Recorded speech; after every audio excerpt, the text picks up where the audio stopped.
Underrated and undervalued. Let's talk about my top 5 most underrated watches out there to be had on the pre-owned market today. So let's get right into it.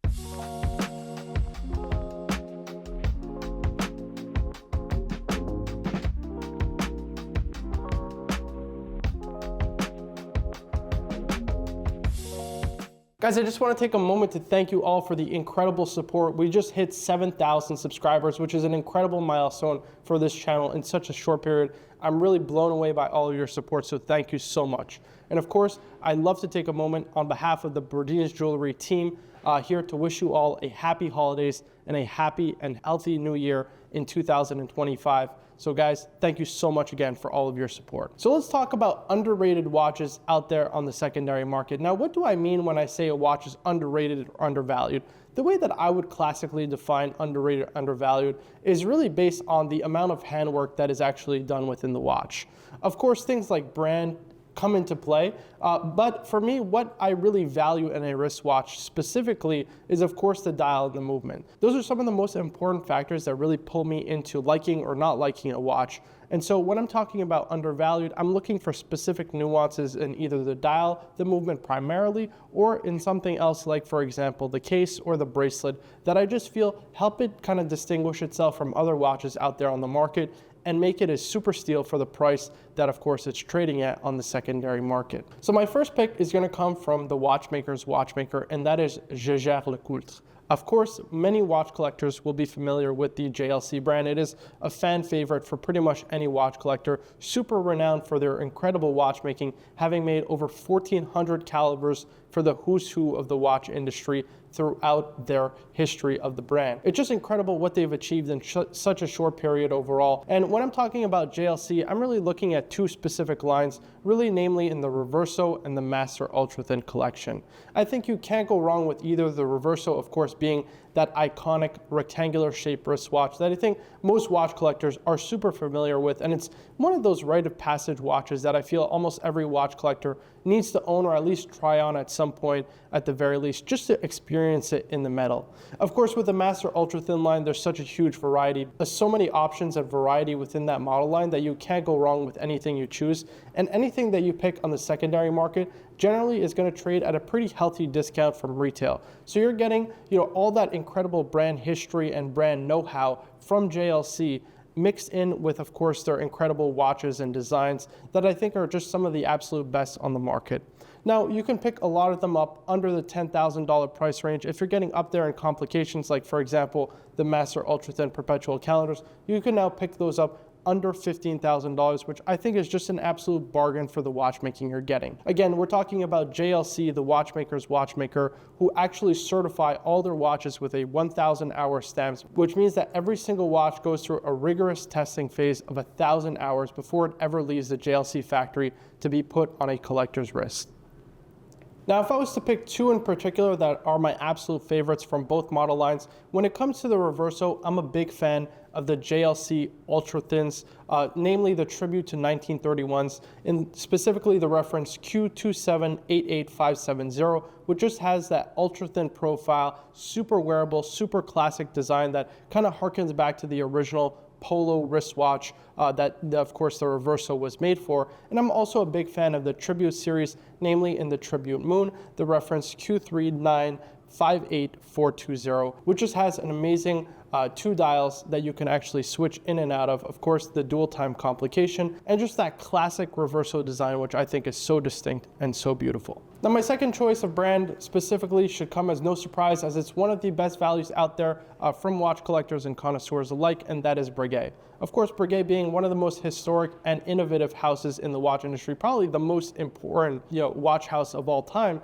just given how many inventions have come out of the Brigade brand. Now, when I'm looking at Brigade watches, I'm looking at, of course, a couple of different variations, but specifically, I'm going to hone in on one particular model, which is the reference 7027 or the reference 7037.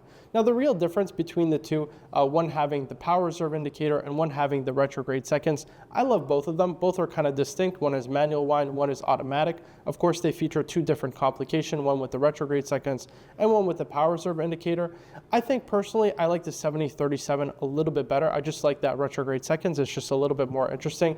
But you can pick both of these watches up under 15,000, which I think is just an incredible deal considering all the handwork that goes into this watch.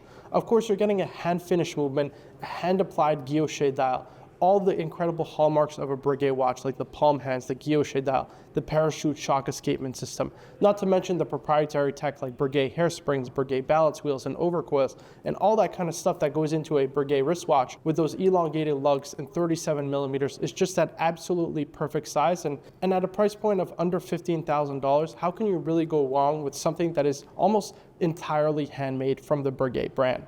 Another crazy value pickup is of course from Tutor. Tutor presenting some of the best value out there on the market when it comes to this sports watch range, especially now on the secondary market. You could pick up pretty much most Black Bays under $3,000, like a Black Bay 58, for example. And you can even pick up my personal pick from Tutor, which is the Tutor Black Bay Pro for under $3,000. Now you're getting that kind of retro-inspired Steve McQueen Rolex 1655 look with the Black Bay Pro in an amazing case in 39 millimeters with a great overall profile on wrist, in a stainless steel bracelet, which has an amazing construction from Tutor, with of course a second time zone complication, all under $3,000. It's hard to imagine how this is not such an obvious choice for most watch collectors to spring for, but I think it's one of those absolutely amazing watches with a great timeless design and aesthetic, and of course has all those quintessential hallmarks from Tutor, the great value, the great bracelets, and of course that amazing snowflake hand that I personally really like as a nice differentiating touch for Tutor watches.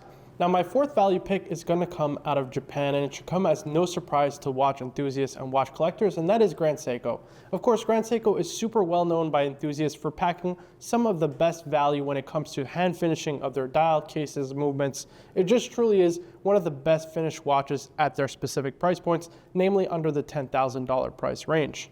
Now, of course, if I'm going to choose a Grand Seiko, I like to personally stick to the classics. Something like, for example, the Grand Seiko Snowflake, which has that proprietary, incredible spring drive movement with high accuracy, with, of course, that super great functionality of the power reserve indicator, the automatic movement, not to mention, of course, that high frequency movement, which has a second hand sweep, be so accurate and so kind of perfect in its actual movement, and not to mention, of course, the incredible beauty of the dial hands and indices. Overall, it's just a great package of a watch, and in titanium, it just wears super well, very light on wrist, easy to wear on a day-to-day basis. I think you really can't go wrong with any GMT model, really any spring drive model from Grand Seiko, because you're getting all that amazing proprietary technology mixed with the incredible hand finishing of Grand Seiko, and of course all of that for one of the best price points out there on the secondary market.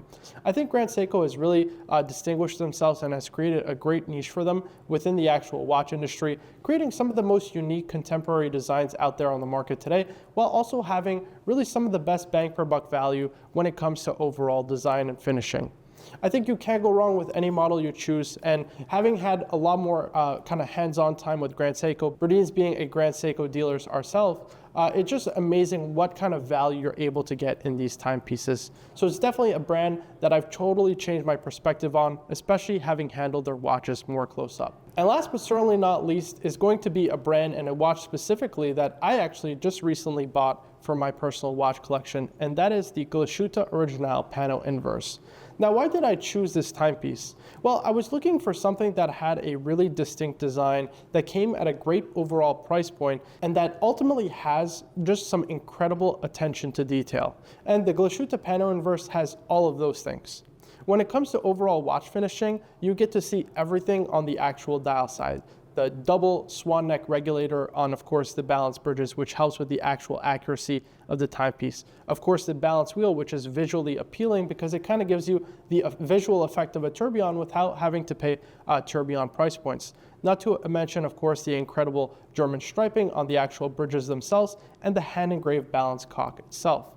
All of that hand finishing is all done all on the dial side for the viewer to see, and you could pick this watch up generally under the $10,000 price point, and I believe the retail is just slightly over $10,000, which is an incredible value pickup. Now put that into consideration. Most watch brands talk about finishing of their watches, their cases, their dials, their movements, but most of it actually features a lot of machine finished aspects. Things like perlage on the base plates, or even the actual striping of the bridges. All of this is technically done by hand but using a machine. But things like, for example, hand engraved balance cock, that actually takes a skilled worker with a tool precisely really engraving, and each and every single one will be fine-tuned and really its own individual piece that when you bring it to the factory can be identified by the engraver that was actually done. That level of handwork is just unseen in the watch industry, typically under the $20,000 price range. And that's what really attracted me with this model. I mean, we're talking about an incredible brand with an incredible history, a universally recognized design, because I think the panel inverse is unlike really anything else from the brand itself, and unlike anything else really in the watch industry today. And when we're talking overall aesthetics, I think it has all the things I'm looking for when it comes to unique qualities, incredible finishing, and that's really true across all the lines of Guta Original. Again, there's a ton of great watches out there from Guta Original if you're willing to just look and explore and actually read into the history of Guta Original, them being the originators of German watchmaking, of course, in the town of Guta. Now guys, that is my top 5 list of underrated and undervalued watches and watch brands out there that I feel are just amazing values that you guys should definitely keep your eyes on and potentially even try on and look into purchasing potentially for your own watch collection. This is of course just my personal opinion. There's a ton of watches out there that are super undervalued and underrated. Of course, I would love to get your thoughts and your feedback down in the comments below. What are some underrated watches that I personally miss that you guys really do enjoy?